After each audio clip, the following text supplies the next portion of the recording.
একটা চুড়ি বানাতে কতক্ষণ সময় লাগে এবং কতটুকু পরিশ্রম লাগে সেটা শুধু যারা বানায় তারাই জানে। অক্লান্ত পরিশ্রমের পরেই তৈরি হয় সুন্দর একটি ডিজাইন। যারা টিকটকে, ইউটিউবে বিভিন্ন কন্টেন্ট ভিডিও বানায়, টিকটকে নাচানাচি করে, তাদের ভিডিও ভাইরাল হয়। কিন্তু আমরা যারা এত কষ্ট করে, এত পরিশ্রম করে একটা ভিডিও বানাই কাজের জন্য, সেটা ভাইরাল হয় না। সেই সব ভিডিও মানুষ দেখতে চায় না। মানুষ দেখতে চায় না পেছনের গল্পটা, শুনতে চায় না কিছু।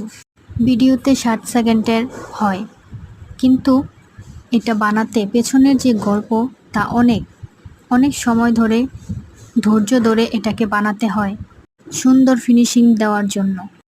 এই সব ভিডিও মানুষ দেখতে চায় না। মানুষ দেখতে চায় নাচানাচির ভিডিও। আমার হাতের চুড়িটির ফিনিশিং দিতে সময় লেগেছিল 2 থেকে 3 ঘন্টা।